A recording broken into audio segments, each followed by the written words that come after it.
भक्तों के लिए आपने क्या क्या नहीं किया, भक्तों के लिए आपने क्या क्या नहीं किया, भक्तों के लिए आपने क्या क्या नहीं किया, भक्तों के लिए आपने क्या क्या नहीं किया।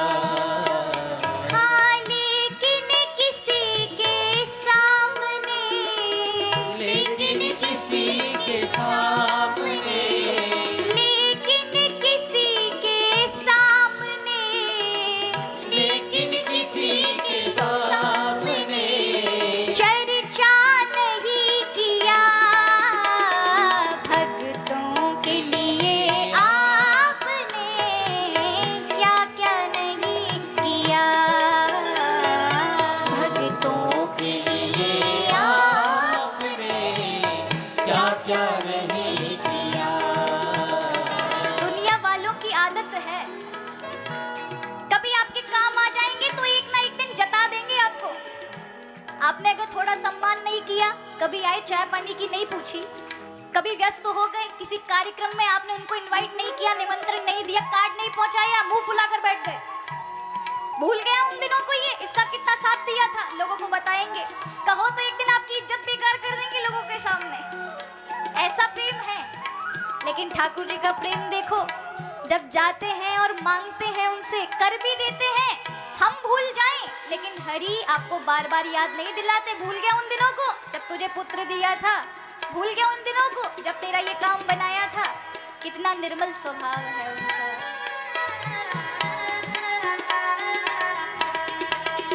हाँ भक्तों के लिए आपने क्या क्या नहीं किया,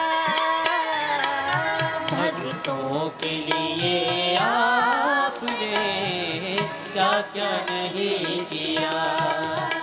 हाँ लेकिन किसी के सामने, लेकिन किसी के सामने, लेकिन किसी के सामने, लेकिन किसी के सामने चर्चा नहीं किया, भक्तों के लिए आपने क्या क्या नहीं किया, भक्तों के लिए आपने क्या क्या। उठाए दोनों हाथ और बड़े भाव से कहते हुए,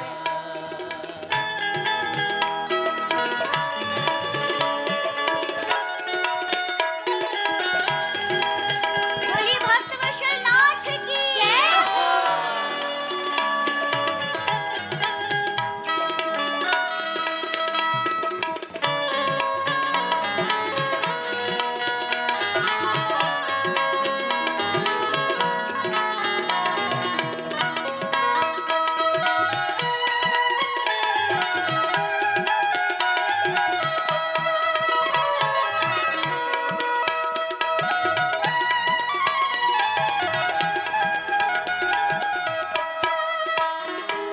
करते हो भूल जाते हो, ऐसे दयालु हो,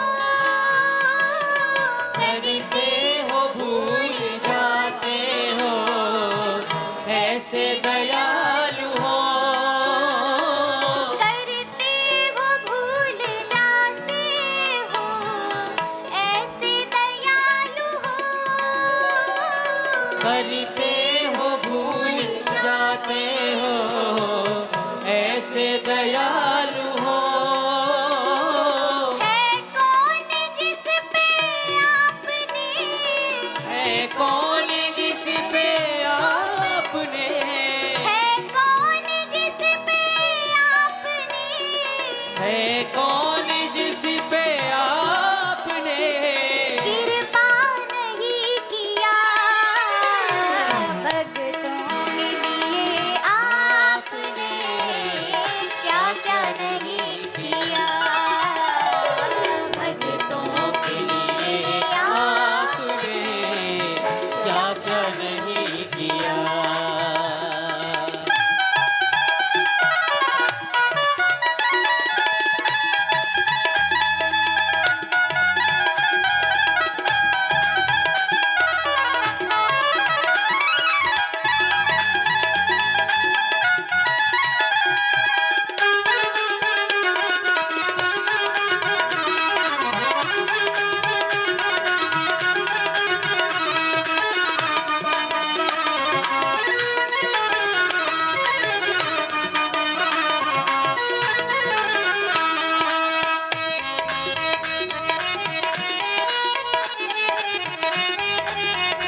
भक्तों के लिए आपने, जय हो, भक्तों के लिए आपने क्या क्या नहीं किया, लेकिन किसी के सामने, लेकिन किसी के सामने चर्चा नहीं किया, भक्तों के लिए आपने क्या क्या नहीं किया। आगे सप्तम स्कंद में भक्तराज प्रहलाद की कथा आती, और आप सभी जानते हैं भक्तराज प्रहलाद पर उसके पिता ने कितना कष्ट दिया। एक बालक के लिए सबसे बड़ा दुखदायी समय कब होगा? वो समय होता है जब उसका पिता ही शत्रु बन जाए, जो उसको पैदा करने वाला, उसको इस धरा पर लेकर आने वाला होता है। प्रहलाद के पिता भी प्रहलाद के शत्रु थे। बात बस इतनी थी कि प्रहलाद अपने पिता को भगवान नहीं मानते थे, और हिरण्याकशिपु को ये बात स्वीकार नहीं थी, मेरा पुत्र है तो ये भी मुझे भगवान माने। लेकिन प्रहलाद भगवान श्री जगन्नाथ को ही सब कुछ मानते थे। क्या जाता प्रहलाद का, बोल देते पिताजी आप ही भगवान हैं। प्रहलाद सबसे ज्यादा प्यारा था हिरण्याकशिपु को, सबसे ज्यादा दुलार हिरण्याकशिपु प्रहलाद को ही करता था। बोल देता पिताजी आप ही भगवान, तो अगला राजा वही बनता। पिता बड़ा प्रेम करता, प्रजा का प्रेम मिलता, पर छोड़ दिया महाराज। पिता तजो प्रहलाद, तजो पिता प्रहलाद, विभीषण बंधु भरत महतारी, कंत तजो ब्रज बनितन ने, भई मुद मंगलकारी। अर्थ है कि भगवान के मार्ग में यदि कोई कितना भी प्रिय अवरोधक बने, अगर त्याग करने जैसी बारी भी आए तो किंचित भी ये मत सोचिएगा, त्याग कर दीजिए। जैसे पिता बंधन कर रहा था प्रहलाद जी को कि नारायण नाम मत रटे, तो पिता का साथ छोड़ दिया कि मेरे पिता तो जगन्नाथ हैं। तजो पिता प्रहलाद। विभीषण जी ने रावण जैसे भाई को 2 मिनट नहीं लगे छोड़ने में, महाराज राम जी की शरण में वादा बन रहा था, छोड़ छाड़ कर महाराज पूरी लंका चले आए। भरत महतारी, कैकेयी जी को जब भरत जी ने देखा कि ये मेरे मार्ग में अवरोधक बन रही हैं, तो ध्यान दीजिए पूरी रामायण का ये वर्णन है, रामचरितमानस का नहीं, रामायण का, कि भरत जी ने अपने जीवन में कभी कैकेयी को 14 वर्ष का वनवास के बाद जब दिया था और पता चला, तो उस समय से पूरे जीवन पर्यंत तक कैकेयी को मां नहीं कहा, नहीं कहा। भगवान श्री राम ने बहुत बार कहा, हे भरत मैं तुमसे कुछ मांगना चाहता हूं। कैकेयी जब रोती थी तो राम जी को देखा नहीं जाता, उन्होंने कहा सब कुछ सुख है भरत, केवल एक चीज मैं अपने तुमसे मैंने कभी कुछ नहीं मांगा, लेकिन एक चीज मांगना चाहता हूँ। भरत जी रोकर कह देते, आपको जो मांगना, ये प्राण भी हाजिर है, लेकिन कैकेयी को मां कहने के लिए कभी मत बोलिएगा, उन्होंने आपसे बिछो कराया मेरा। माना कि कैकेयी गलत नहीं थी, अगर बाहरी तौर से देखें तो उनकी भूमिका बड़ी गलत है कि उन्होंने भगवान श्री राम को 14 वर्ष के वनवास के लिए भेजा। लेकिन अगर कैकेयी वनवास को नहीं भेजती तो रामचरितमानस में क्या पढ़ते आप? कुछ था पढ़ने लायक जैसा? कुछ था राम राज्य का उस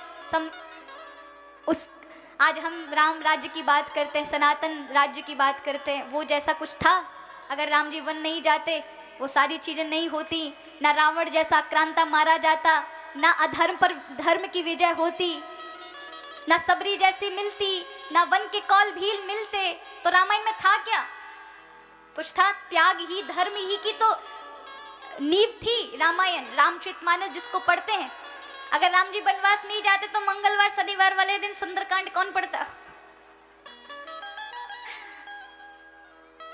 तो कैकेयी जी ने राम जी को लोगों की नजर में धर्म क्या है सिखाने के लिए, लोगों की दृष्टि में वनवास तो दिया, पर लोगों के हित के लिए ये कार्य किया। अगर कैकेयी अम्बा नहीं देती वनवास, क्योंकि वो पूर्व से भगवान श्री राम ने मांग लिया था, ऐसा संत कहते हैं कि राम जी भरत को इतना प्रेम नहीं करती थी कैकेयी, बल्कि कैकेयी को दुग्धपान तो कौशल्या कराती थी, राम जी को दुग्धपान तो कैकेयी ने कराया है। कैकेयी इतना प्रेम भगवान श्री राम को। इसलिए दशरथ जी को पक्का विश्वास था, उन्हें विश्वास ही नहीं हो रहा था जब 14 वर्ष का वनवास मांगा था केकई ने कि मेरी पत्नी कभी नहीं। कौशल्या को तो उन्होंने बताया युवराज पद मिलने वाला है राम को, लेकिन केकई को नहीं बताया। वो उनको खुद जाके सूचित करना चाहते थे कि तुम जिसे प्रेम करती हो, जिसको राजा के रूप में देखना चाहती हो, वो कल युवराज बनेगा।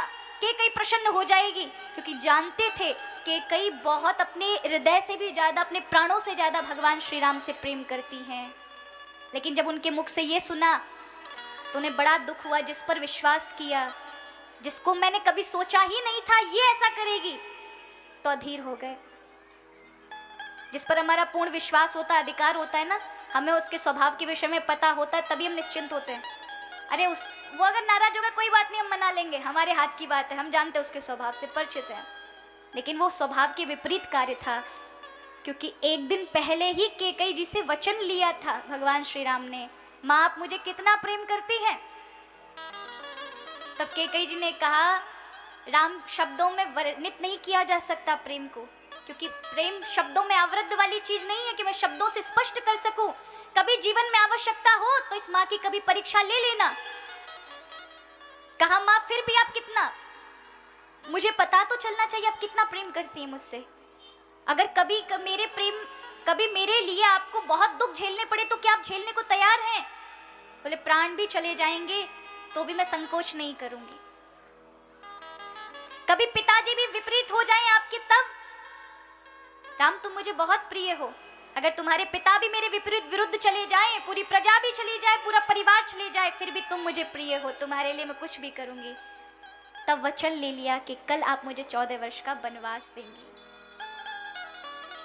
जो अकथनीय था, किया नहीं जा सकता। लेकिन आप देखें वनवास जब 14 वर्ष के बाद जब भेंट हुई अयोध्या वासियों की, तो सबसे पहले कौशल्या सुमित्रा आदि से नहीं मिले थे, केकई से जाके पहले भेंट की।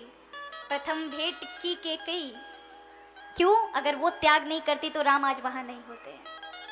इसलिए केकई को हम बुरा मानते हैं बाहरी तौर से देखा जाए, लेकिन अंतर उससे देखा जाए तो वो पराम्बा है।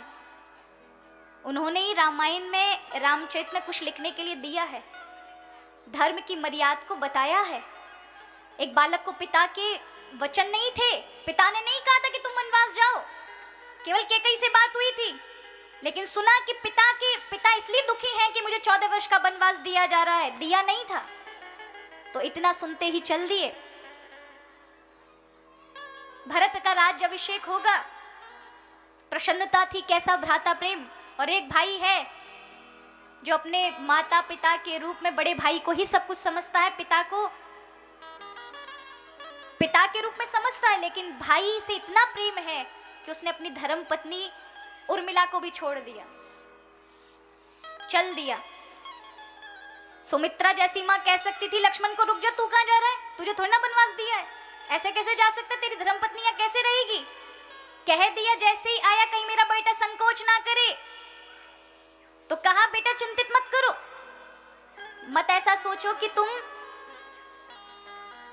अवध को छोड़कर किसी वन में जा रहे हो। यह अवध तो अब वनवास झेलेगी पूरे 14 वर्ष का।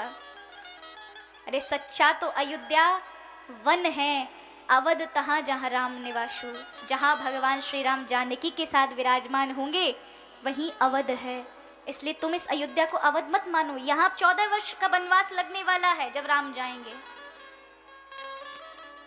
आनंद तो तुम्हें मिलेगा जब 24 घंटे राम के चरण तुम्हें मिलेंगे। ऐसा प्रेम, ये धर्म की मर्यादा है, सिद्धांत है। परिवार में, व्यवहार में, समाज में किस प्रकार से हमें धर्म के ऊपर मर्यादा में रहना चाहिए, भगवान श्री राम का ही तो जीवन दर्शन कराता है।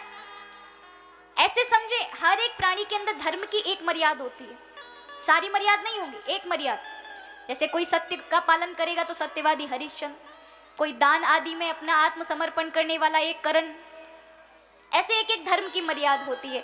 लेकिन जिसमें सारे धर्म की मर्यादा व्याप्त है, धर्म के जितने पहलू हैं जिसके अंदर नजर आए, वो केवल श्री राम है। इसलिए राम को धर्म का मूर्तिमान स्वरूप माना गया है कि राम जी कौन है? राम विग्रह है धर्म के। बोले राजा रामचंद्र भगवान की जय। तो आज यहाँ पर प्रहलाद जी को इतना कष्ट दिया गया, लेकिन प्रहलाद तो फिर निष्ठा बढ़ गई। धीरे धीरे जब वह विश्वास और अटल होता गया तो एक दिन पिता ने कहा, क्यों रे हे ध्रुवनीत मंदात्मनम कुल भेद कराध्वम, तू है कौन? किसके बल पर तुझे डर नहीं लगता? हर बार बच जाता, तुझे बचाने वाला कौन है? आज सबसे पहले तुझे तो बाद में मारूंगा, तेरे बचाने वाले को पहले मारूंगा। कहाँ है वो? कहाँ छुप कर बैठा है जो तुझे बचाता है? तुझे अग्नि में जलाया, तू नहीं जला। तुझे समुद्र में डुबाया, तू नहीं डूबा। हाथियों से कुचलवाया, तेरा कुछ नहीं हुआ। आज तो मैं तुझे छोड़ने वाला नहीं हूं, सबसे पहले तेरा बचाने वाला कहाँ है? प्रहलाद जी कहते हैं, जगन्नाथ कहाँ नहीं है पिताजी, मुझे ये बताइए, जहां वो ना हो तो कोई जगह बताऊं।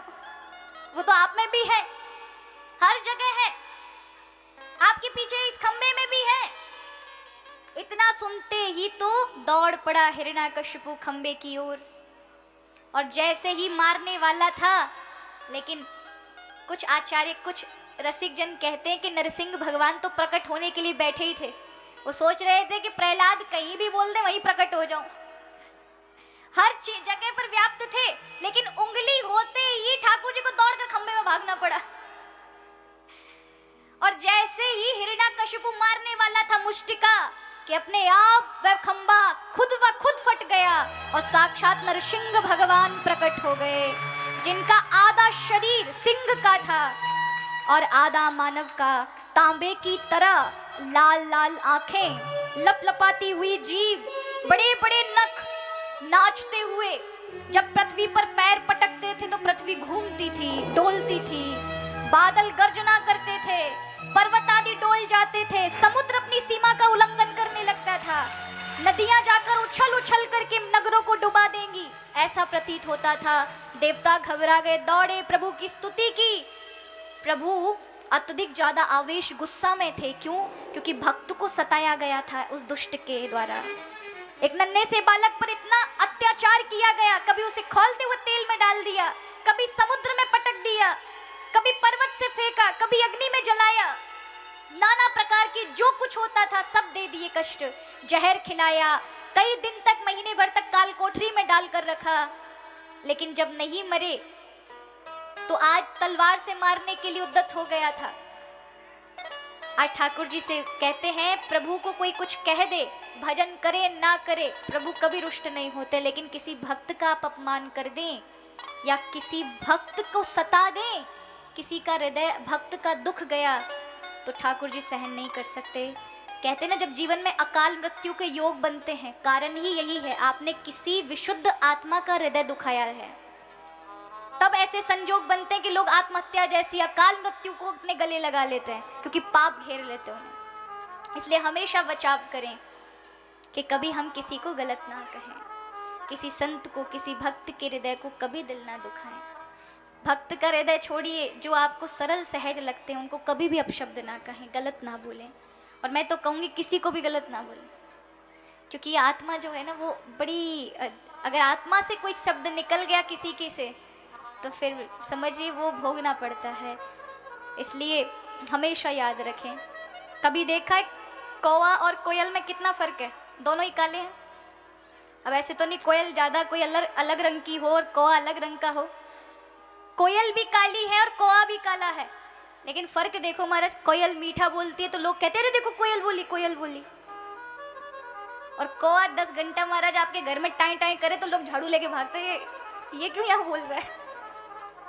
कई किसी को पसंद नहीं है। तो जो अपशब्द बोलते जाते हैं, गलत बोलते जाते हैं, वो चाहे कितने भी अच्छे कार्य करें, उनके कार्यों का कोई महत्व नहीं रह जाता। इसलिए वाणी में संयम बरतिए, और वाणी में संयम नहीं होगा तो आप कोए की तरह हो। अगर मैं कहूं शहद सबको प्रिय होता है, शहद मीठा लगता है, शहद सब चाहते हैं, लेकिन मधुमक्खी पालना कोई नहीं चाहता। पर बिना मधुमक्खी के शहद की कल्पना हो सकती है?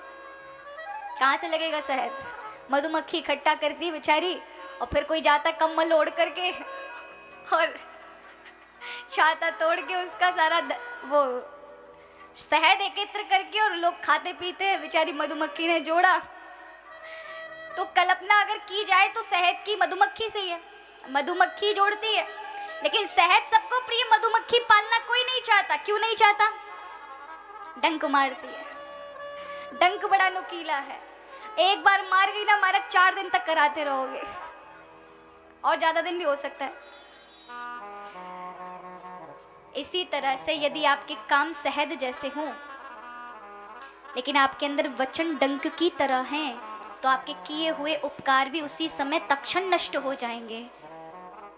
कि लोग आपसे केवल काम निकालने के लिए तो आपका उपयोग करेंगे, लेकिन कभी अच्छे से व्यवहारिक रूप से आपका उपयोग नहीं हो सकता।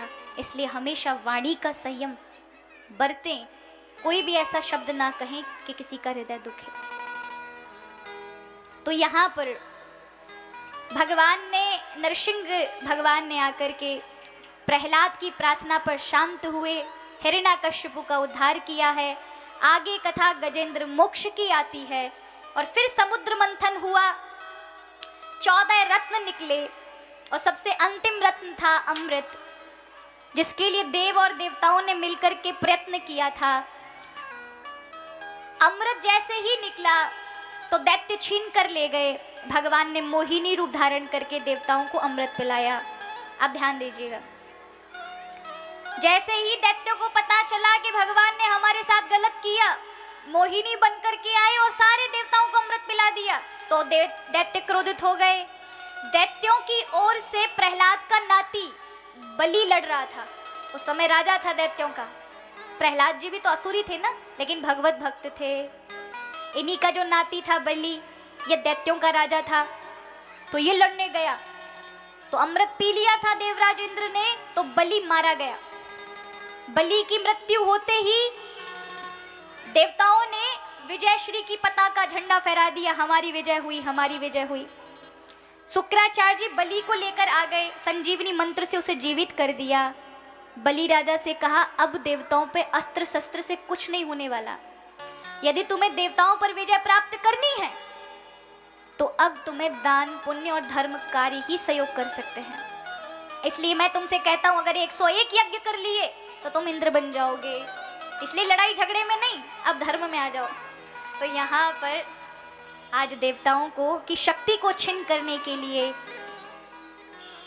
बलि ने 100 यज्ञ कराए और 100 यज्ञ में इंद्र बन बैठा। इंद्र का राज और उसका पद खुद ब खुद छिन गया। वो कहते हैं ना, जब जब कभी नई सरकार आती है तो फिर पद बदल जाया करते हैं कि भैया आप तो ये भारी मतों से जीते इसलिए अब ये हैं, तो जो पूर्व वाले हैं उनको इस्तीफा देना पड़ता है। और वो कह देंगे कि भैया हम बीमार थे, हम ऐसे थे। अब ये तो थोड़ा ना बोलेंगे कि हमको निकाल दिया है, लोग क्या कहेंगे? तो कहते हम बीमार थे, हमारा स्वास्थ्य ठीक नहीं था, परिवारी थोड़े समस्याएं ज़्यादा थी, इसकी वजह से हम स्वतः इस्तीफा दे रहे हैं। तो उसी तरह से इंद्र को देना पड़ा। बलि बैठ गया महाराज इंद्र की गादी पर और यज्ञ कराते कराते उसने त्रिलोकी को जीत लिया। देवता दर दर भटकने लगे, दैत्यों का ही आतंक हो गया सब जगह। तब देवताओं की माता ने भगवान को इस दुविधा से कि प्रभु हमारे बालकों को दुविधा से बचाइए, तो व्रत किया। तो स्वयं भगवान नारायण ही भादो मास के शुक्ल पक्ष की द्वादशी के दिन अदिति माता के गर्भ से अवतार लेते हैं। बोलिए बामन भगवान की, त्रिविक्रम नाथ की। छोटे से बटुक बन करके, बामन अंगुल के, एक अंगुल इतना होता है बामन अंगुल, तो आप जरा विचार कर लिए, बामन 52 अंगुल के छोटे से नाटे से प्रकट हुए। तो सबने बड़ा स्वागत सम्मान किया। गुरुजी ने जनेऊ धारण करा दिया, भिक्षाटन किया। तो भिक्षा से जो मिला सब गुरुजी को देने आए। तो बृहस्पति जी ने कहा हमको छोटी मोटी दक्षिणा नहीं चाहिए, दक्षिणा देनी है तो बलि का राज हमें वापस करो। तो आज चल दिए बामन भगवान। बलि राजा नर्मदा जी के तट पर यज्ञ कर रहा था और उसने पूरे दूतों को, जितने भी दरबारी थे, सबको कह रखा था मेरे दरवाजे से कदापि एक ब्राह्मण खाली नहीं जाना चाहिए, जो भी आए उसे जो चाहिए सो दो। अब भगवान कोई छोटा मोटा आटा दाल चीनी लेने थोड़ा ना जा रहे हैं, त्रिलोकी का राज्य लेने जा रहे हैं जो बलि ने हड़प लिया है। तो बटुक रूप में बड़े मासूम से, बड़े सीधे सज्जन बन करके, छोटा सा छाता, सब जगह महाराज, एक में आसन लगा, एक में कमंडल लगा है, फिर ऊपर से कभी धोती संभाल रहे, कभी खड़ाऊं गिर जाती है तो कभी वो पहन लेते हैं, कभी छाता गिर जाता है उसे उठाते हैं। बड़े बड़े ब्राह्मण देख रहे हैं, नन्ना सा छोटा सा 52 अंगुल के छोटे से नाटे से, तो लोगों को बड़ा प्रेम आ रहा था। बलि राजा के दरवाजे पर आ गए, हम भी चलते हैं। अब हमारे बीच में बामन भगवान आएंगे तो बड़े भाव के साथ तालियों की सेवा करते हुए, आई बाहर हंसते हंसते, हाँ आई बाहर हंसते हंसते, आया सांवरा सलोना हंसते हंसते, आया सांवरा सलोना हंसते हंसते, ओ आई बाहर हंसते हंसते, आया सांवरा सलोना हंसते हंसते, आया सांवरा सलोना हंसते हंसते, आया सांवरा सलोना हंसते हंसते। बोलिए बामन भगवान की जय हो, त्रिविक्रमनाथ की जय हो। उठाए दोनों हाथ और बड़े भाव से,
श्री बामन भगवान की जय। आज बलि राजा के दरवाजे पर आकर खड़े हो गए। द्वारपाल देखते हैं इतना छोटा सा ब्राह्मण पहली बार देखा है। कहने लगे महाराज प्रणाम, क्या चाहिए आपको? बामन भगवान कहते हैं देखिए हम आप जैसे छोटे लोगों से नहीं लेंगे, हम तो राजा के हाथ से लेंगे। कहा महाराज बिल्कुल राजा के हाथ से ही आप लेते, लेकिन इस समय हमारे जो महाराज हैं वो यज्ञ में बैठे हैं और यजमान कभी यज्ञ से बाहर नहीं जा सकता, इसलिए कृपा कर क्षमा करिए, हम ही आपको दे देते आप जो कुछ मांगे। बोले नहीं नहीं, हम तो तुम्हारे राजा के हाथ से लेंगे, अन्यथा हम फिर कभी आएंगे, हम फिर कभी आएंगे। तो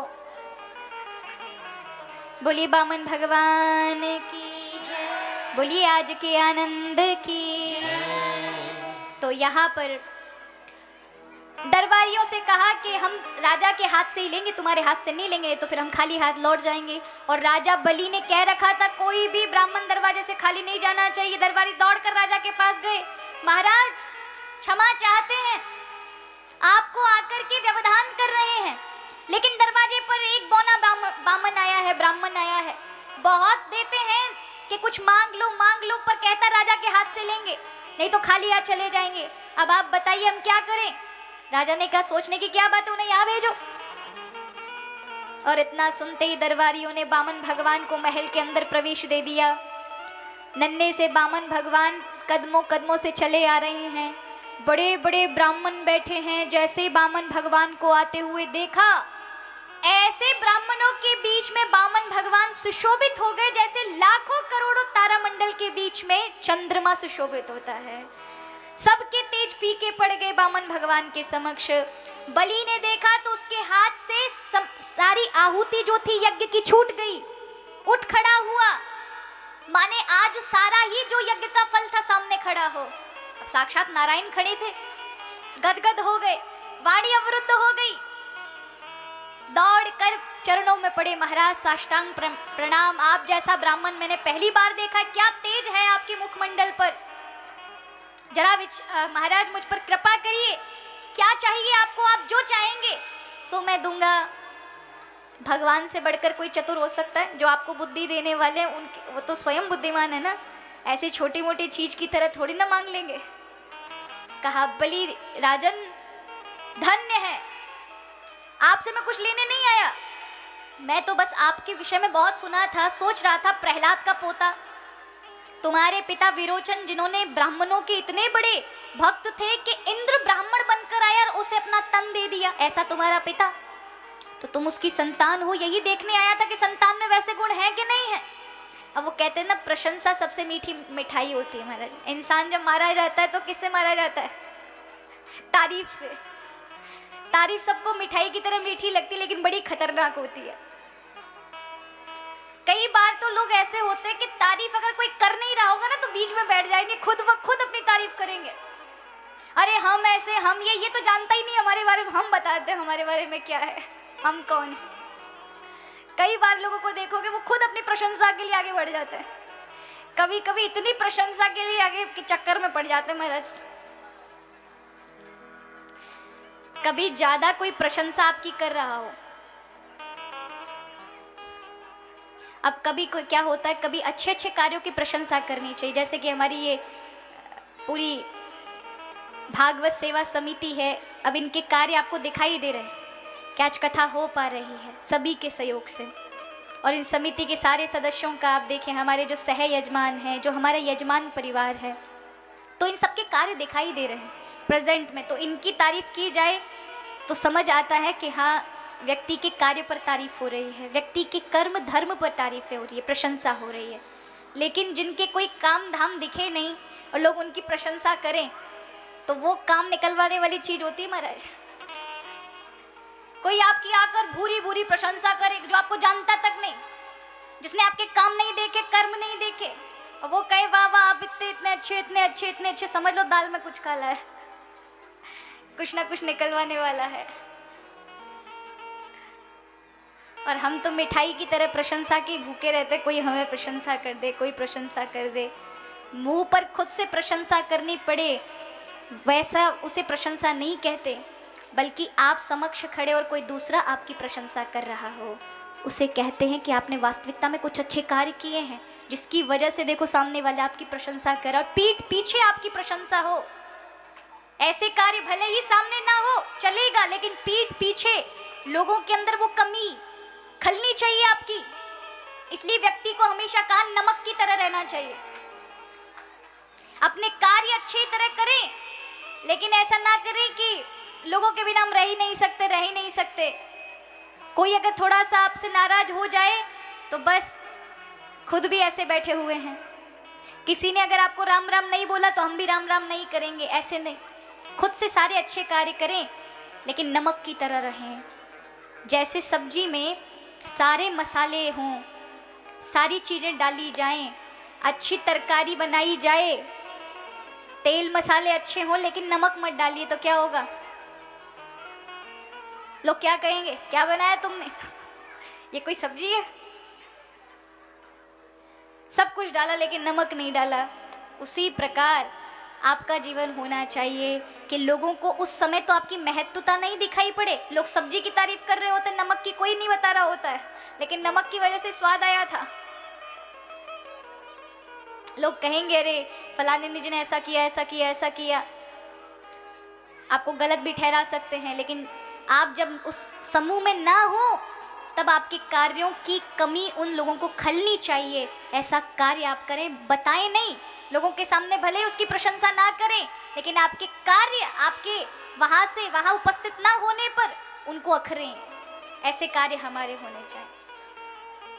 तो यहाँ पर बलि राजा से कहा, राजन हम कुछ लेने नहीं आए, आपका दर्शन करने आए हैं।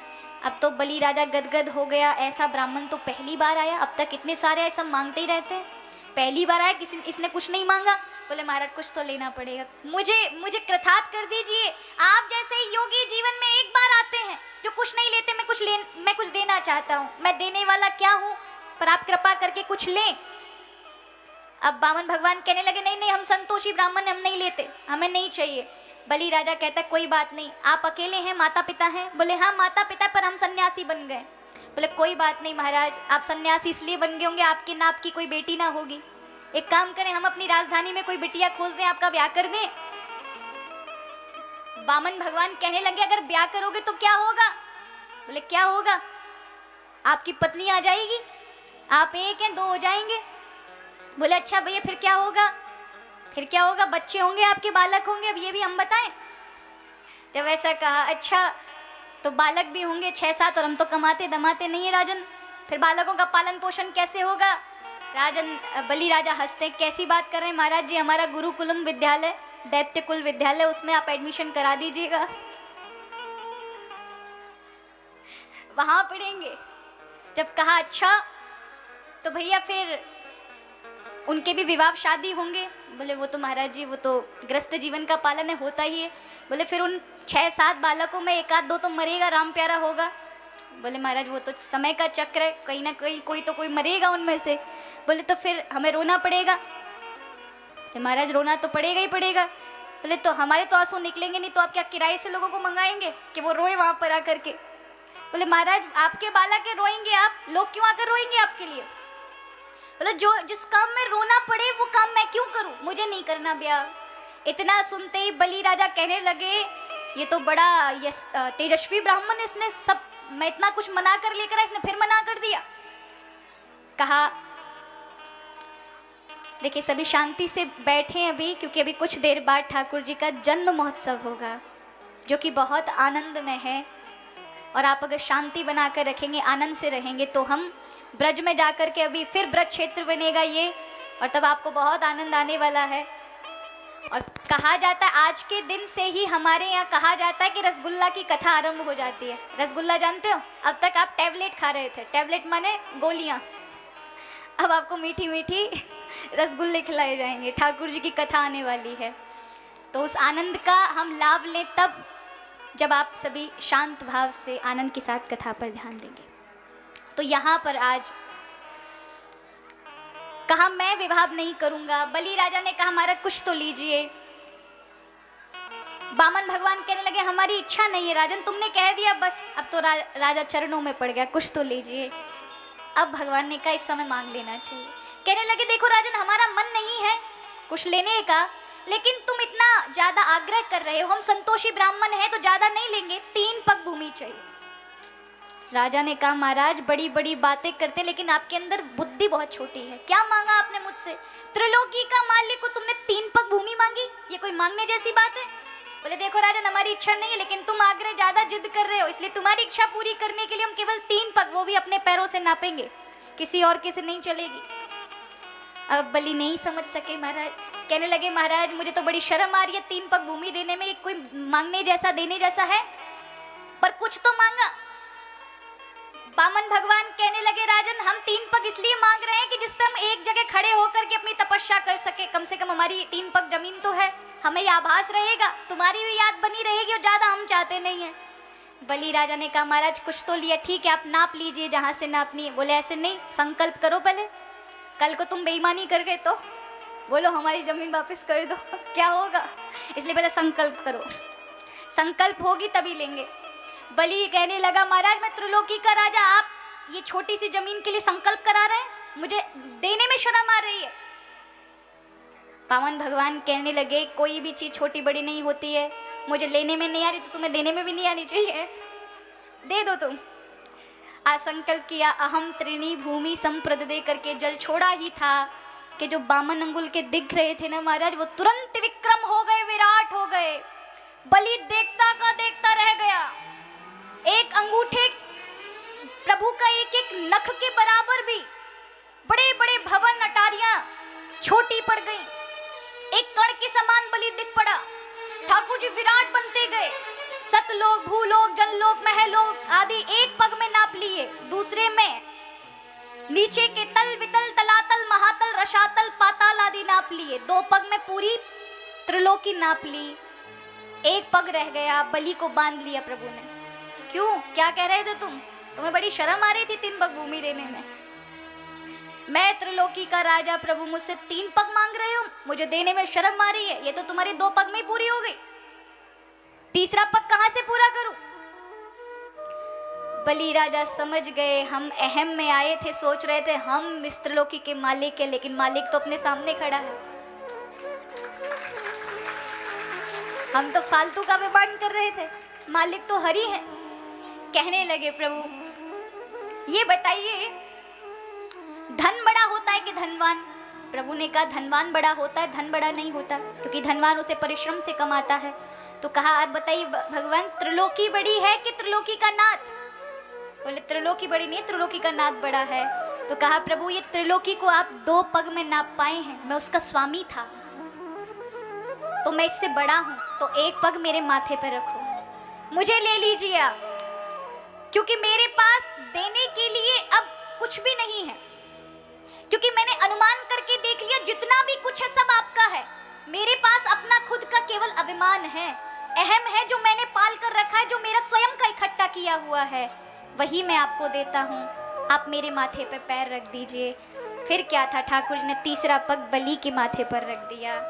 बलि राजा को माथे पर भगवान का चरण स्पर्श पड़ते ही जय जयकार हो उठी, क्योंकि आज तक लक्ष्मी को भी भगवान के चरणों को सिर पर धारण करने का मौका नहीं मिला, वो केवल हाथों से स्पर्श करती हैं। लेकिन अद्भुत देखें, ठाकुर जी ने आज चरणों का दास बलि को बना लिया, त्रिलोकी लौटाई देवताओं को और बलि को अपने पास रखा। बलि प्रसन्न हो गए कि जो चीज ज्यादा प्यारी नहीं होती उसे दे दिया जाता है उपहार में, और जो प्यारी होती है उसको अपने पास रखा जाता है।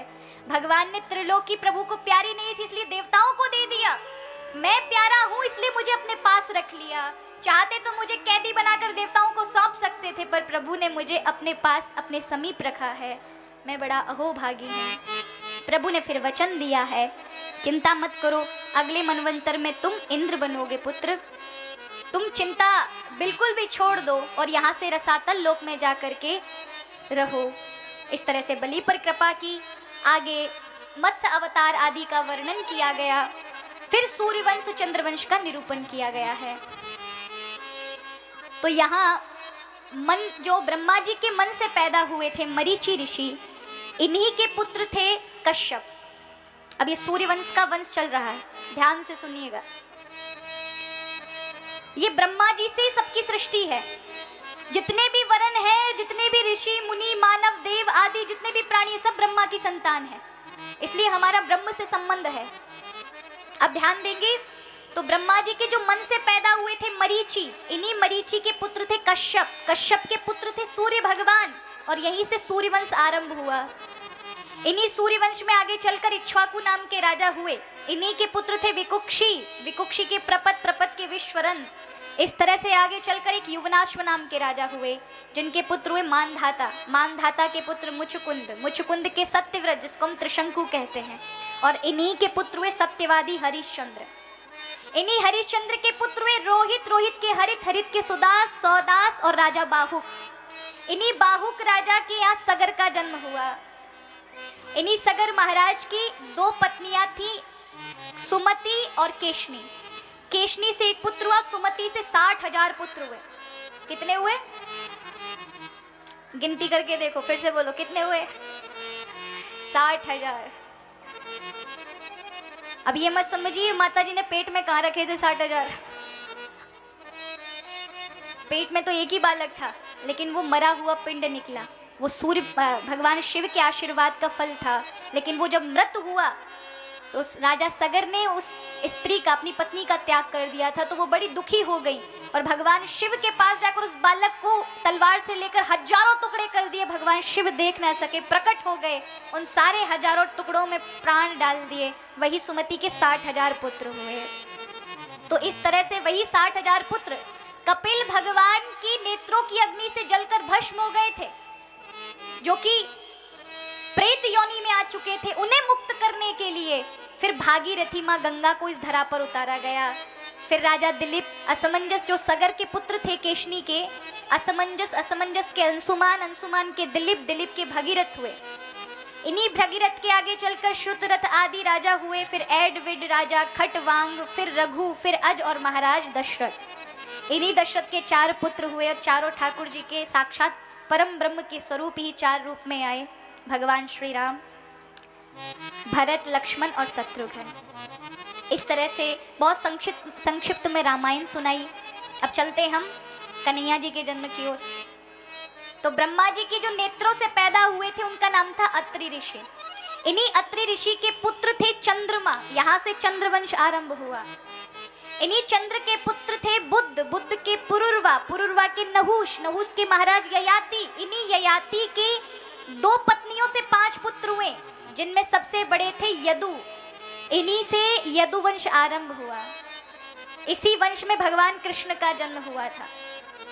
इन्हीं यदुवंश में आगे चलकर देवमिड़ नाम के राजा हुए, जिनके यहाँ वसुदेव, सूरसेन, वसुदेव आदि वंश चला। तो मथुरा मंडल में उस समय उग्रसेन महाराज का राज्य था। इन उग्रसेन महाराज को एक ब्राह्मण का श्राप था कि इनके परिवार में इनकी पत्नी से कोई पुत्र उत्पन्न नहीं होगा। तो 18 विवाह करने के बाद कन्याएं तो उत्पन्न हुई, लेकिन पुत्र नहीं हुआ। तो 18वीं जो पत्नी थी, धर्म पत्नी, वो गर्भवती हुई और एक असुर के संपर्क में रहने के कारण इनके गर्भ में कंस का जन्म होता है। ये कंस जब पृथ्वी पर आता है तो महाराज उग्रसेन को विद्वान कह देते हैं कि इस बालक को बहा दो, ये कष्टकारी होगा। बहा दिया गया, लेकिन सूरसेन महाराज वसुदेव जी के पिताजी को कंस मिल जाता है। 11 वर्ष तक वो उसे पालते हैं। और जब कंस को पता चलता है मेरा पिता उग्रसेन है, तो फिर पिता के पास जाकर दंड फसंद करके उन्हें बहलाकर मना करके युवराज पद प्राप्त कर लेता है। और एक दिन गुप्त रूप से असुरों से आक्रमण कराकर मथुरा मंडल में उग्रसेन महाराज को कारागार में डालकर खुद राजा बन जाता है, स्वयं घोषित राजा। और जो प्रजा नहीं मानती फिर उनका शोषण किया जाता है, मारा जाता है। धर्म के धार्मिक कार्य बंद करवा दिए। सज्जनों के ऊपर अत्यधिक ज्यादा प्रकोप होने लगा, उन्हें मारा जाता, उनकी बातें सुनी नहीं जाती। सीधे साधे लोगों पर अत्यधिक अत्याचार होने लगा। तब पृथ्वी कप गई, भगवान के समक्ष गई। प्रभु ने कहा चिंता मत करो, मैं अवतार लेकर आ रहा हूं। वसुदेव ग्रह साक्षात भगवान पुरुषा परा, जनस्य से तत्प्रियार्थम संभवन्तु सुरस्त्रहे। तो यहाँ पर प्रभु कहते चिंता मत करो, मैं अवतार लेकर आ रहा हूं। फिर तो क्या था, आनंद मन गया। सभी देवता पहले जाकर ब्रजमंडल में अवतार ले लेते हैं और यहाँ पर कंस की एक चचेरी बहन थी जिसका नाम था देवकी। कंस बड़े प्रेम के साथ उसका विवाह वसुदेव जी से करके बहन को विदा करने के लिए जा रहा था, क्योंकि प्रजा जो थी उसके आतंक से परेशान थी। इधर देखेंगे वहां क्या है। अगर मैं यहाँ कथा कह रही हूं और मैं पीछे देखूं, आगे देखूं, क्या होगा। इसलिए श्रोताओं को बहुत महत्वपूर्णता है कि कथा में आपका ध्यान होना बहुत ज़्यादा जरूरी है। अगर आपका बिल्कुल भी ध्यान नहीं लगा तो वक्ता को भी कोई कथा कहने में आनंद नहीं आता। इस बात की आप ध्यान रखेंगे विशेषता, क्योंकि पात्रता होती है तभी कथा कही जाती है। अगर कथा कहना है वो तो मैं कह ही दूंगी पूरी, लेकिन आप भावनात्मक उससे नहीं जुड़ेंगे तो आप ठाकुर जी की भक्ति में प्रवेश नहीं कर पाएंगे। इसलिए मन को एकाग्र रखें। जो भी कुछ झांकी आदि आएगी वो यहीं पर ही आएगी, आप बिल्कुल चिंता ना करें, आप सभी दर्शन करेंगे, लेकिन यहाँ पर ध्यान दें, कथा में ध्यान दें। तो यहाँ पर आज देवकी को लेकर जा रहा था। आकाशवाणी होती है, इसी का 8वां गर्भ तेरा काल होगा। फिर तो कंस मारने के लिए देवकी को तत्पर हो जाता है, ये मेरे काल को जन्म देगी। वसुदेव जी समझाते हैं कंस को मत मारो, इसी तुम्हारी बहन है, लेकिन मानता नहीं है तो फिर वचन दे देते हैं 1 से लेकर के 8 तक सारे बालक आपको दे दूंगा, लेकिन मेरी पत्नी को कुछ मत कहो। कंस मान लेता है और कारागृह में दोनों को बंद करा देता है। 1 से लेकर 6 तक के बालकों को कंस ने मार दिया। 7वें में बलराम जी आए, जिनको योग माया के द्वारा वसुदेव जी की दूसरी पत्नी रोहिणी के गर्भ में डाल दिया गया, जहां बलराम जी का 1 साल पहले अवतार हो जाता है गोकुल में। अब 8वें में ठाकुर जी आते हैं। जैसे जैसे भादो मास निकट आया, देवकी के तेज को देखा, कंस को पक्का विश्वास हो गया यही है मेरा काल। 20,000 सैनिक, सुरक्षा आदि नवचर जो आसमान में उड़ने वाले असुर थे वो लगा दिए, द्वारपाल लगा दिए, सैनिक लगा दिए चारों ओर। कहीं से भी, कहीं उड़ गया, कहीं भाग गया, नजर रखो 24 घंटे। ज्यादा सुरक्षा बढ़ गई। यहाँ भादो मास निकट आया, कृष्ण पक्ष आया, अष्टमी तिथि आई, रोहिणी नक्षत्र आया, मध्य रात्रि आई, दिन बुधवार, अभिजीत मुहूर्त को ठाकुर जी ने आज अवतार लिया। बोलिए बाल कृष्ण लाल की। आज देखा प्रभु 4 भुजा में आए। बताया पूर्व जन्म में आपने तपस्या की थी, उसके फल स्वरूप में 3 जन्म से आपके यहाँ पुत्र बनता हुआ आ रहा हूं। पहले अदिति कश्यप के रूप में आप थे तो मैं बामन बनकर आया। उससे पूर्व में आप प्रश्नी सुतपा थे तो मैं प्रश्नी गर्भ बनकर आया, और आज आप देवकी वसुदेव हैं तो मैं कृष्ण बनकर आया हूं। अब मेरा वचन पूरा हुआ है। अब आपके लिए एक आज्ञा है, आप मुझे अभी की अभी यहाँ से सीधे गोकुल नंद के यहाँ मुझे पहुंचा दें। नंद के यहाँ मेरी योग माया ने पुत्री के रूप में जन्म लिया है, उसे लेकर यहाँ आ जाएं, मुझे वहाँ छोड़ आएं। वसुदेव जी ने कहा इतनी ज्यादा सुरक्षा, कारागार में बंद है, हाथों में हथकड़ियाँ, जाने का कोई रास्ता नजर नहीं आता। प्रभु ने कहा उसकी चिंता मत करो, आप तो जाने की तैयारी करो। आज दुग्ध पान कराते हुए हाथ सूप में लिटाया, चल दिए हैं वसुदेव जी। यमुना जी के निकट आए हैं और बड़े भाव के साथ हम भी चलते हैं। भादों का महीना और यमुना कर रही जोर, भादों का महीना और यमुना कर रही जोर। कंस की जेलों में जन्मे हैं नंद किशोर, कंस की जेलों में जन्मे हैं नंद किशोर। हो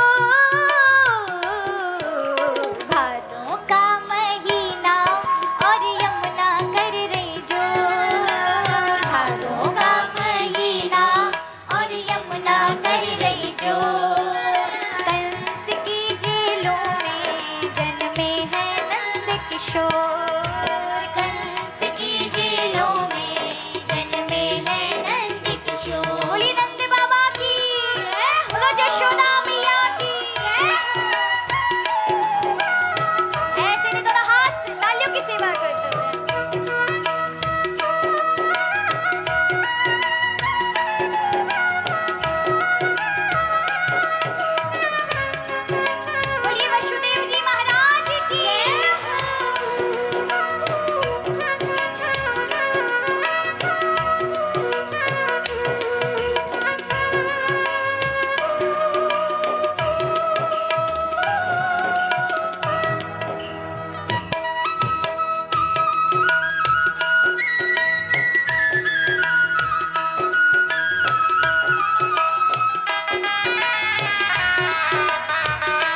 छोड़ा रे साथ कन्या लीनी यशोदा को योग माया ने दिया है जीने लाला को छोड़ा और साथ कन्या लीनी यशोदा को योग माया ने दिया है दीनी लाला को छोड़ा रे साथ कन्या लीनी यशोदा को योग माया ने दिया है जीने जेल में आए बाबा होने से पहले भोर जेल में आए बाबा होने से पहले भोर कंस की जेलों में जन्मे हैं नंद किशोर कंस की जेलों में जन्मे हैं नंद किशोर हो भादों का महीना और यमुना कर रही सो भादों का महीना और यमुना कर रही सो कंस की जेलों में जन्मे हैं नंद किशोर की जेलों में जन्मे हैं नंद किशोर कंस की जेलों में जन्मे हैं नंद किशोर कंस की जेलों में जन्मे हैं नंद किशोर कंस की जेलों में जन्मे हैं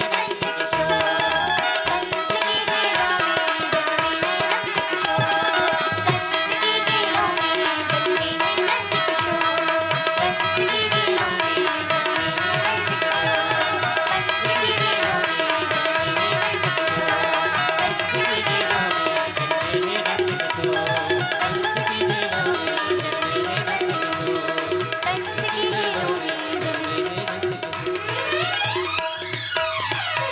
आज बाबा यमुना जी को पार करके गोकुल गए। रात्रि में ही यशोदा जी की बगल से लाला को लिटाया और उनकी कन्या हुई थी, उस कन्या को लेकर वसुदेव जी आ गए हैं मथुरा। यहाँ ठाकुर जी नंद भवन में हैं, लेकिन किसी को पता ही नहीं चला। रात ही रात में कब छोरी ते छोरा है गयो कहू को पता ही नहीं चली। महाराज छोरी छोरा समझते हो? लड़के लड़की को कहते हैं, हमारे यहाँ छोरी को कहते हैं लड़की और छोरा माने लड़का। वैसे हमारे एक और बोलते हैं लाली लाला, लाला कहते हैं बेटे को, लाली कहते हैं बेटी को। और जो सबसे ज्यादा लाडली उसे क्या हमारे यहाँ लाडो बोलते हैं, क्या कहते हैं? वो आपके यहाँ भी बोलते होंगे। तो कब लाली ते लाला हो गया किसी को पता ही नहीं चला, पूरा गोकुल सो गया था। योग माया ने ऐसा हमारा सबको वशीभूत किया कि उस रात कोई नहीं जगा। कब वसुदेव जी आए, लाली को ले गए, अपना लाला रख गए, कहू को पता ही नहीं चली। महाराज यहाँ इतनी गहरी नींद में सब सो गए थे कि सुबह के 9 बज गए, एक भी गोकुलवासी नहीं जगा। ठाकुर जी ने कहा हम आए और हमारा स्वागत नहीं है, हम ही कुछ करें, कम से कम बताए तो हम आ गए और आप लोग कुछ कर ही नहीं रहे हो। तो ठाकुर जी ने फिर रोना प्रारंभ किया और जो ही ठाकुर जी के रुदन की आवाज पूरे गोकुल में फैली, सबकी नींद टूटी। महाराज जो जैसे था तैसा भागा। अरे भैया नंद क्या कछु है गए, और भैया कोई बालक की आवाज आई है, बधाई है बधाई है। लेकिन एक ने कहा पता तो चले भैया लाला आया है कि लाली आई है, बेटी है कि बेटा है, पता तो चले, क्यों बधाई दे रहे हैं हम, पहले पूछे तो सही क्या हुआ है। सब दौड़े दौड़े आए, नंद बाबा को जगाया। अरे बाबा तू यहाँ सो रहे, तेरे यहाँ बालक भयो है। नंद बाबा कहने लगे अच्छा, बोले अभी हमने कानन में आवाज सुनी तेरे यहाँ थे कोई बालक के रोवे की आवाज आई है। फिर तो नंद बाबा प्रसन्न हो गए, अपनी बहन को बुलाया, नंदा से कहा जाओ देख कर आओ क्या हुआ है। नंदा दौड़ी, जैसे ही अपनी भाभी के निकट आई तो भाभी सो रही थी, यशोदा जी सो रही थी। तो मन में विचार करती है ये नंदा, हे भगवान, हे हरि जी, हे नारायण, छोरी नहीं होवे छोरा ही होवे, अगर छोरी भई तो कछु नहीं मिलेगा, छोरा भयो तो भाभी के गले में जो 9 लाख को हार डलो वो हमारा ही है, वही मांग लूंगी। भाभी को जगा रही, भाभी देख तेरे यहाँ लाला भयो, ये बालक भयो कौन है। यशोदा जी ने जो ही चदरिया उघेड़ी महाराज, कहने लगी लाला भयो है। फिर तो महाराज कहा तो भाभी ये जो तेरे गले में हार है ये मेरो है, ये मोकू बधाई में दे दे। यशोदा जी ने उतार कर 9 लाख का हार, 9 लाख का नवलख हार उस नंदा जी को, अपनी नंद को दे दिया। दौड़ कर थाली पीटती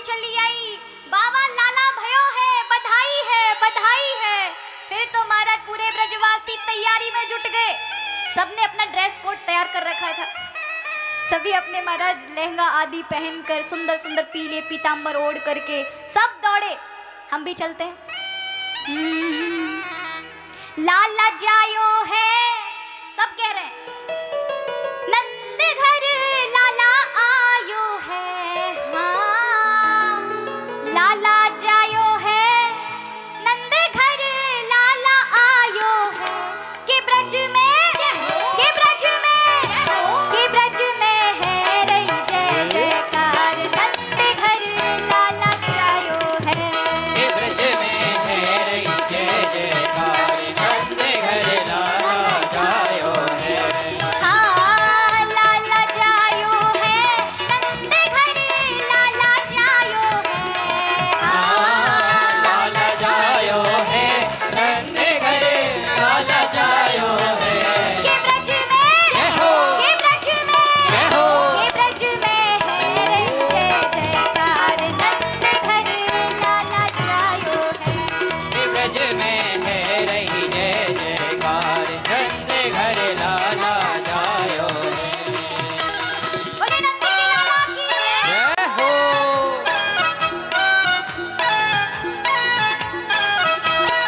हरी बोल। बधाई हो, बधाई। हरी भैया बधाई हो।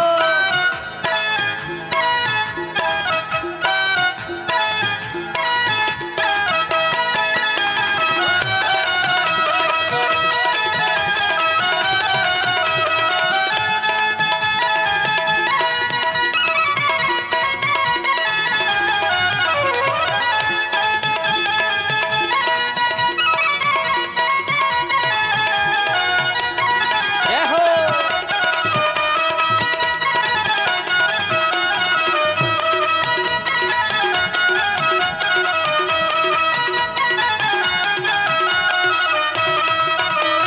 ब्रज 84 कोस में भैया, ब्रज 84 कोस में भैया। ब्रज 84 कोस में भैया।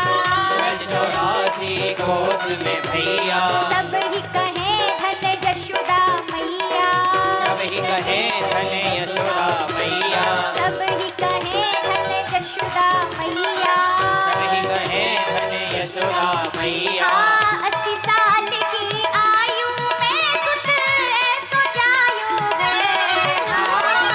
80 साल की आयु में सुत ऐसो जायो है।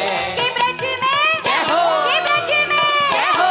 के ब्रज में है रही जय जयकार। नंद घर लाला जायो है। के ब्रज में है रही जय जयकार। नंद घर लाला जायो है। उठाए दोनों हाथ और बड़े भाव से झुकते हुए। नंद के लाला की जय हो।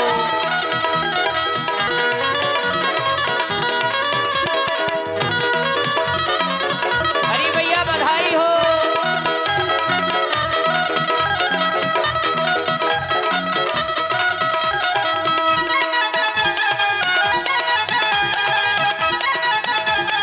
जय हो।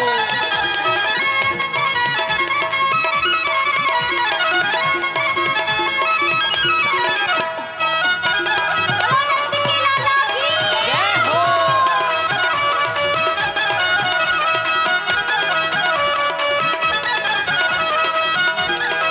नंद यशोदा भाग्य बढ़ाई। नंद यशोदा भाग्य बढ़ाई। सब ही देने लगे बधाई। सब ही देने लगे बधाई। ऐसो अद्भुत सुत तो काहू ने न जायो है। ऐसो अद्भुत सुत तो काहू ने न जायो है।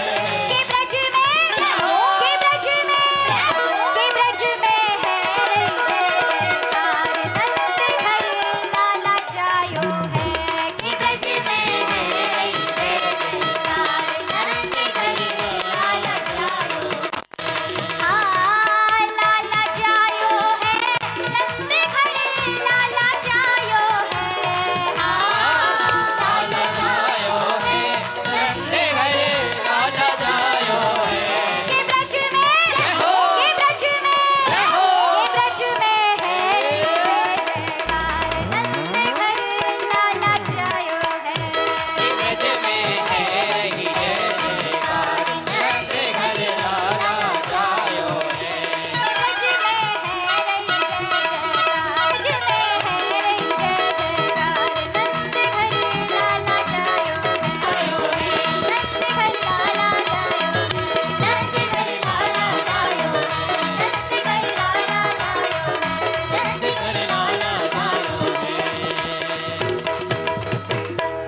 बार सभी बड़े भाव से बोलेंगे, बोलो नंद के लाला की जय हो, बोलो नंद बाबा की जय हो, यशोदा मैया की जय हो, बाबा के लाला की जय हो, आज के आनंद की जय हो।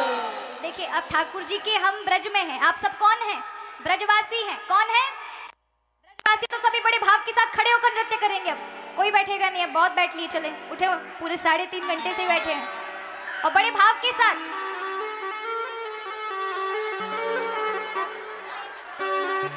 तो आप समझिए ये पंडाल जो है वहां तक जहां तक है वो नंद महल है और नंद महल में हम सभी ब्रजवासी नंद बाबा के पास जाकर के आनंद झूम रहे हैं और जब नाच रहे हैं तो धूल उड़ रही है। वो धूल उस रज की तो महिमा है ब्रज में।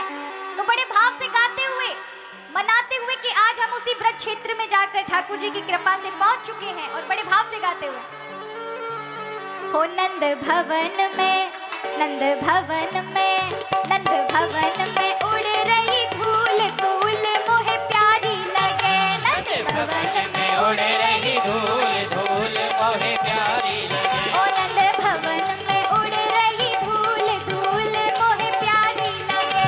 नंद भवन में उड़ रही धूल, धूल मोहे प्यारी लगे। हाँ प्यारी लगे, मोहे प्यारी लगे। प्यारी लगे, मोहे प्यारी लगे। हाँ प्यारी लगे, मोहे प्यारी लगे। प्यारी लगे, मोहे प्यारी लगे। ओ नंद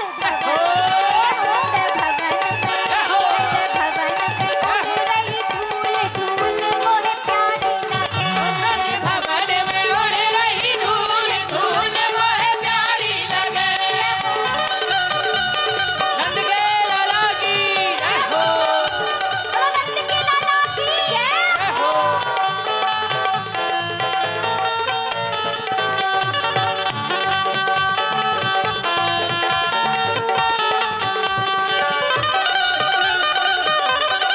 आज के आनंद की जय हो।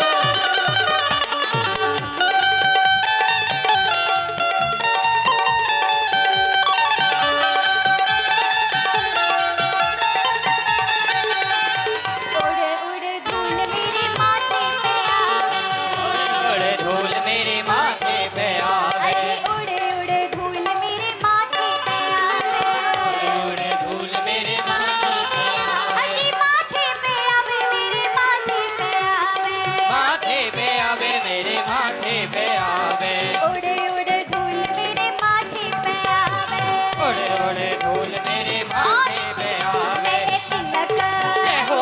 मैंने तिलक, जय हो। मैंने तिलक किए रे भरपूर, धूल मोहे प्यारी लगे। मैंने तिलक किए भरपूर, धूल मोहे प्यारी लगे। ओ नंद भवन में उड़ रही धूल, धूल मोहे प्यारी लगे। नंद भवन में उड़ रही धूल, धूल मोहे प्यारी लगे।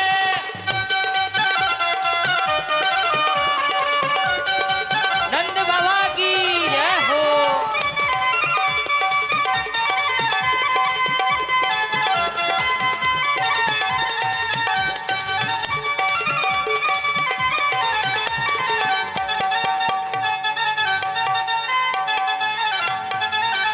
राधा रानी सरकार की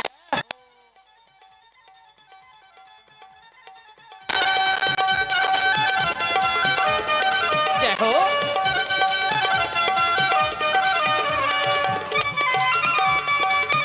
श्री हरिदास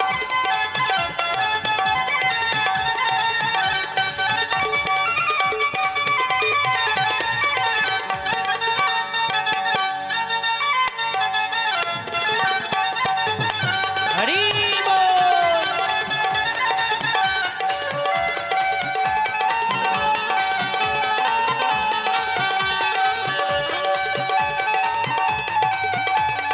और क्या करेंगे? नंद भवन में धूल उड़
देखें एक भी नहीं नाचे हैं, ये भाई भाई लोग नाचे, आप लोग भी नाचे। क्यों? ठाकुर जी के सामने नाच लिए ना तो 84 लाख योनि में नहीं नाचना पड़ेगा। ये हमेशा याद रखें, ये पंडाल क्या है? सत्संग है। और सत्संग में नृत्य करना भक्ति मानी जाती है। ये कोई आप संसार के लिए नहीं नाच रहे। किसके लिए नाच रहे हैं? ठाकुर जी के भजन के लिए नाच रहे हैं, प्रभु के लिए नाच रहे हैं। तो ये भी भक्ति और बड़े भाव से झूमते हुए नाचते हुए, बड़े भाव से नाचते हुए। 100 बार बधाई रे लोगों, लाखों बार बधाई। 100 बार बधाई रे लोगों, लाखों बार बधाई। नंद जी के अंगना में बज रही आज बधाई। नंद जी के अंगना में बज रही आज बधाई। नंद जी के अंगना में बज रही आज बधाई। नंद जी के अंगना में बज रही आज बधाई, ओ लाखों बार बधाई। नंद जी के अंगना में बज रही आज बधाई। नंद जी के अंगना में बज रही आज बधाई। ऐसे नहीं दोनों हाथ ऊंचे करते हुए नंद के लाला की जय हो। बोलो नंद के लाला की जय हो।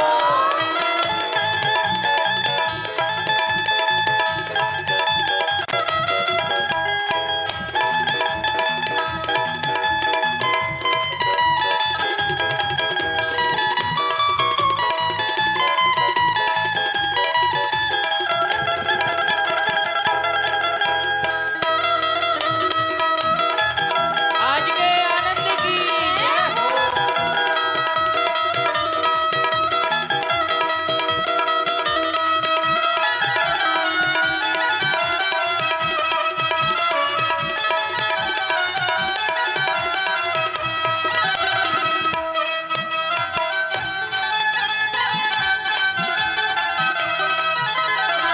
चमत्कारी